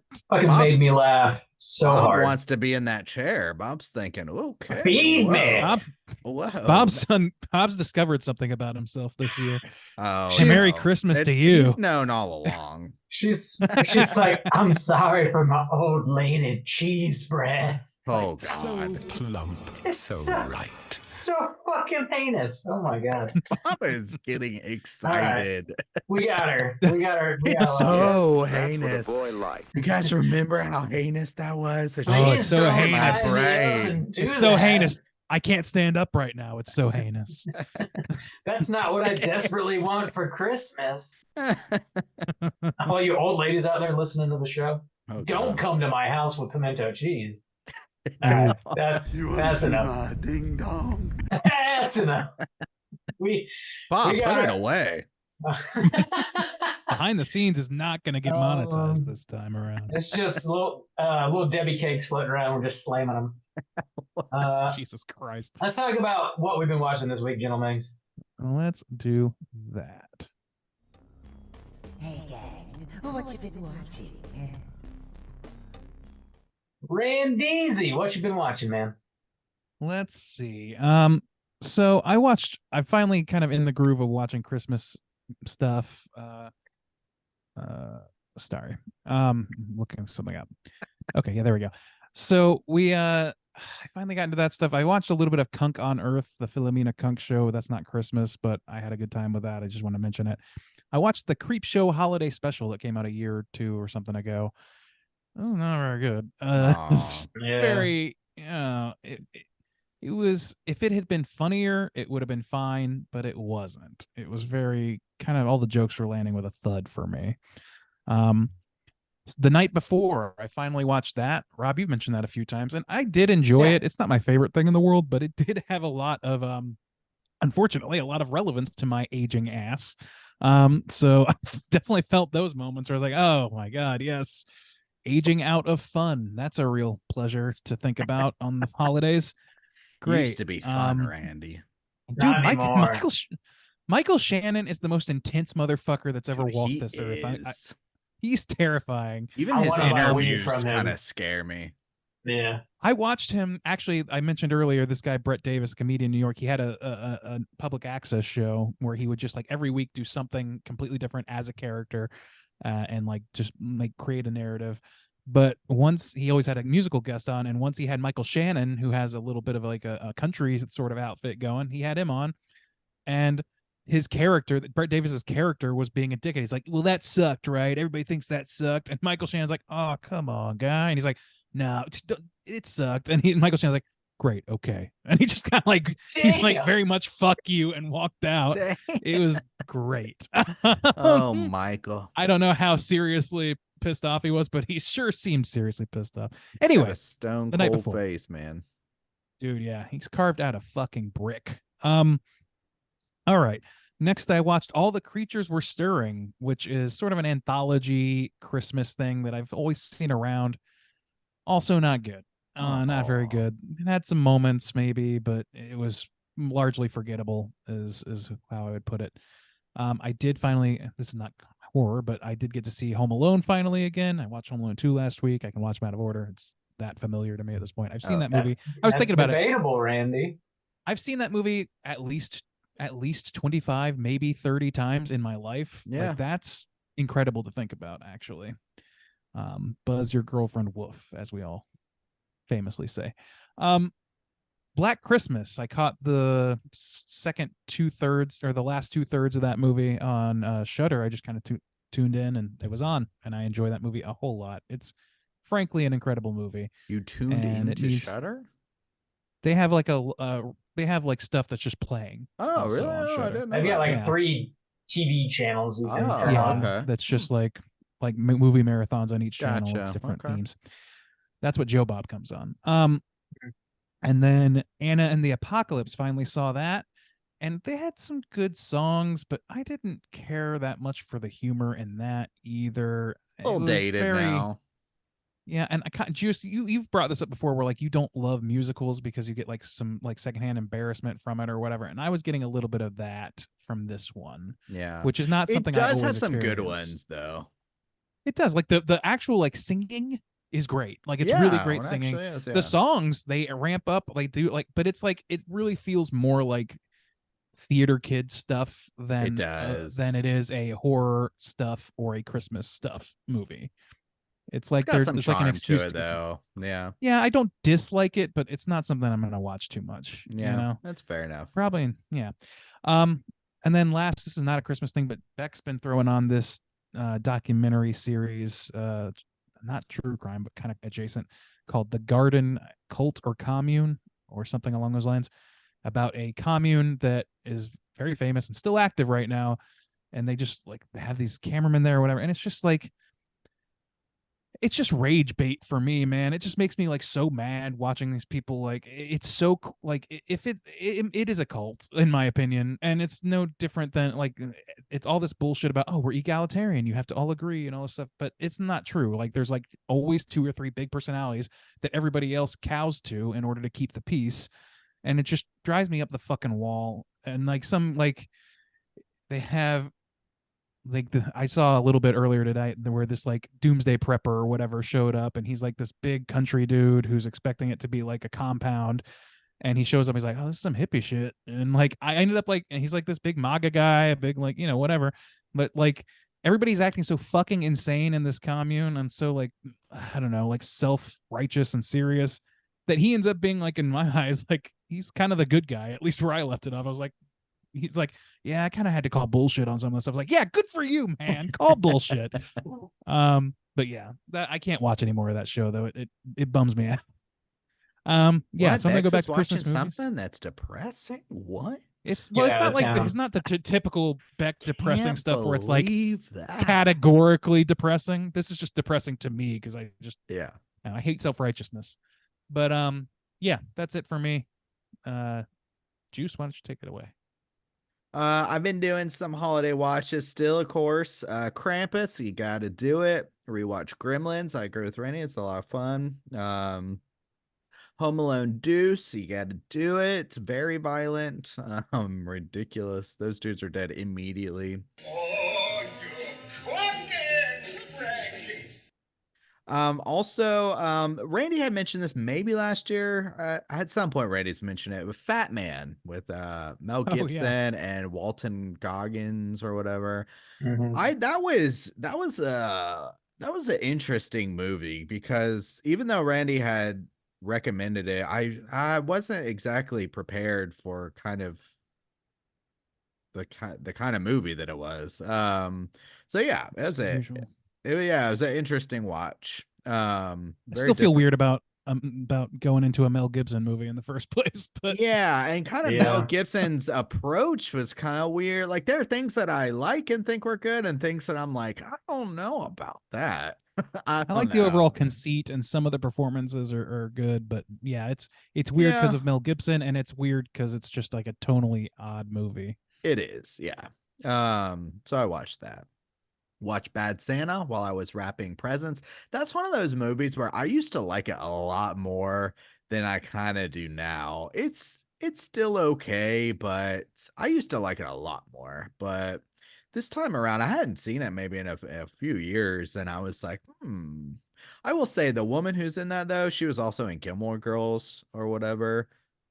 She's fine. Laura something, yeah, Yeah. she's very beautiful. Whoa. Mm. No, Especially in that movie.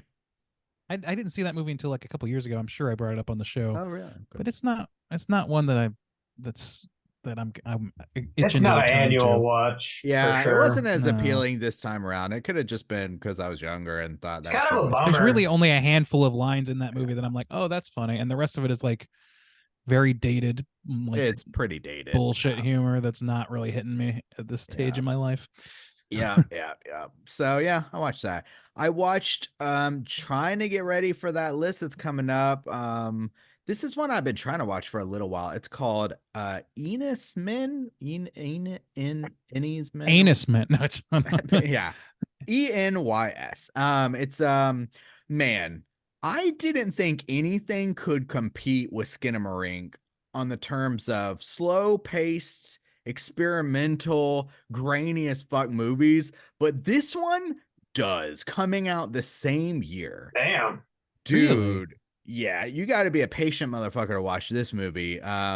And it is very experimental. And the way I was kind of thinking about it after I finished it, talking about Skinamarink, I was like, Skinamarink, it's like if you were comparing them, because they're very, very different, but also very similar in some really weird ways.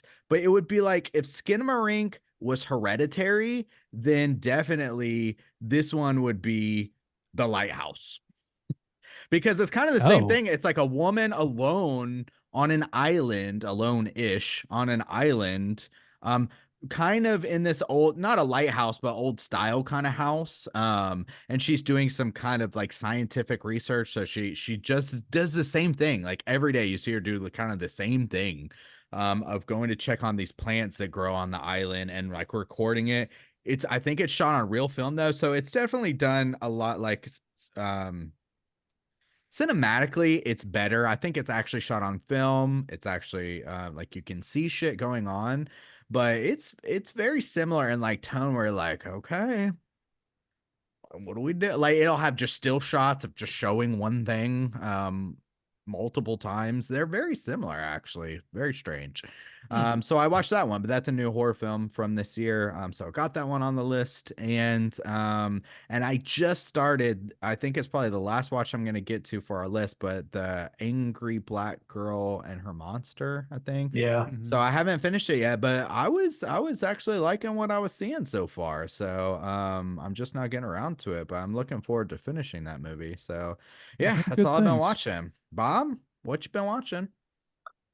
Well, big shout out to everybody that was hanging out for Joe Bob this past Friday. I could not get Shutter to load on my damn laptop, so I Oh, didn't do a no. proper stream like we usually do. But we were chatting in the Slack. So Joe Bob showed The Brain, and he also showed Ginger Dead Man, and I can't watch Ginger Dead Man. I just can't fucking do it. But I watched The Brain again. I like that movie. It's a sneaky Christmas movie. It's a weird giant brain killing folks. Check it out. You know, I tuned in for a minute, and it was like Yeah. they were interviewing Charles Band's wife, and Yeah. that lady seemed like she had every ounce of cocaine in the building in her nose. That is possible. Yeah. I'm just gonna say that to be perfectly honest. She was very amped up. That's all I'm I saying. guess I saw people online saying like, I don't know, they had problems with the marriage or whatever because of the age discrepancy, which I get because I think she's like at least 20 years younger than he is or something. But they've also apparently been dating for like 20 years. So I don't know. What the fuck? Whatever. I didn't know that. Charles Band is like kind of a strange guy. Oh, he's from an what I- iffy from what I guy. can- From what I can tell, you know. Anyway, Also sorry. I watched Out Cold, which is like a snowboarding comedy movie from 2006, I think it was, with Zach Galifianakis. So I've been on this train of watching like snowboarding, ski lodge type movies. Really? I remember seeing it in theaters when it came out, and I thought it was hilarious. Watching it now, it doesn't hold up. It's not particularly Man, funny. isn't that a bummer? It is a bummer. Mm. There's like a couple gags in it that work, but it just doesn't. It's not. Don't watch it. It's not really worth it. I also watched this movie called The Door, which is a Japanese film from 1988. It's on Screambox. That's where I watched it. It's also on Blu-ray from TerraVision. If you want to pick it up, I think you can. It's like a home invasion movie, which is kind of interesting to see from Japan. I feel like the majority of the stuff that we talk about from Japan, as far as like horror movies go, is like ghost movies, haunting movies, or whatever. And this is not that by any means. It's this woman. She's married. She's got a kid. Her husband works like multiple days at a time where he doesn't come home. And there's this dude knocking on the door trying to like sell whatever. It doesn't really matter. And she smashes his hand in the door, trying to close it because she doesn't want what he wants. And it just like escalates. The whole thing just like gets kind of crazy from there. And I really enjoyed it for what it is. The last 30 minutes, like shit really does pop off. There's some great cinematography in it. There's some pretty scary moments and some solid acting. If you want to see something maybe a little bit different as far as like Japanese horror goes, check out The Door. I thought it was solid, man. What prompted you to watch that? Well, TerraVision has just been putting out a lot of really obscure stuff, and I noticed some of it, not all of it, has been landing on Screambox, and we just got that Screambox subscription for the podcast. and I threw it on. I was thinking about picking it up, but I threw it on just to watch it before I did, and like Okay. pretty solid actually. Oh, Bob showing some restraint there. Look at me, growth. Look at me. Prepare your brain for razzle dazzle. Now that the he's a last- married man, he's he can't Oh, just go yeah. spend You're- all willy nilly like he used I don't to. have money anymore. The wife just took it off. The last When thing I'll and, mention, as we all know, be shopping. be shopping. Whoa. The last thing I'll mention real quick is a Netflix movie just came out a week or two ago. I forget. It's called Leave the World Behind. It's based on a book, I believe, and it's another like 2.5 hour long Netflix movie that just desperately needed an editor to go through it with a fine tooth comb. It's about the end of the world. It's like an apocalyptic kind of thing. This family, they go to the beach, and there's like a giant tanker that like runs ashore, and it turns out like all telecommunications go offline, and they don't know exactly what's happening. Animals are going crazy. Everything's just kind of nuts, and so they're stuck in this like beach house that they rented, and the people that they rented the beach house from go to it too because it's like the only safe place for them, and they don't trust each other, and crazy stuff happens. It feels like it's going somewhere, and it just doesn't ever really resolve the movie. It doesn't land the plane. It feels like somebody's like, I'm making one hell of a motherfucking movie. It's gonna blow people's nuts off.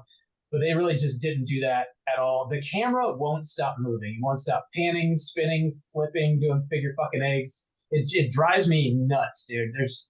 I didn't like this movie at all. I think it's quite bad. A lot of people are like, it's one of the greatest movies of the year. I've It's not seen good. that. Yeah, I've seen is it a a- couple What's the movie times. I saw your rating on IMDb or not on Letterboxd, and then right Letterboxd. next to it was somebody else that I respect their opinion quite a bit. Was very high. I didn't like it. It's called Leave the World Behind. Yeah, I It don't feels think I've heard of a bit up its own keister for my taste. What? I know, but that's I know we got to wrap up. That's all I'll talk about for this week. We don't have any voicemails. If you do want to call in, leave a voicemail for next week. Hit us up at 904-638-3231. Why don't you tell us about your Christmas? What happened? How you doing? You get How some was your crazy year? some Or, crazy well, dilders? no. Yeah. We're not going to Yeah, actually. tell us- We won't be getting voicemails until the new year. So Yeah, we Yeah, probably won't air them on the next show, most likely. But call it's anyways. our list. Yeah. Just Yeah, call in it'll and be- tell us what your top of the year is. How about True. that? Yeah. Top I of the like that, year. yeah. Mhm. Top 3, top 5. Or what top you're 10. most excited for also. Yeah. Next year. Yeah. Tell us why Leave the World Behind is your number one movie of the year, because I would like to know. I'd like to know. Tell us why The Lodge is your favorite movie of 2023. Oh my God. Hit us up 904-638-3231. Next week, we're doing our year ender top 10 horror movies of the year. Tune in. Find out what we thought about 2023. Another year. coming The down. trendsetters. Let us tell you what's good.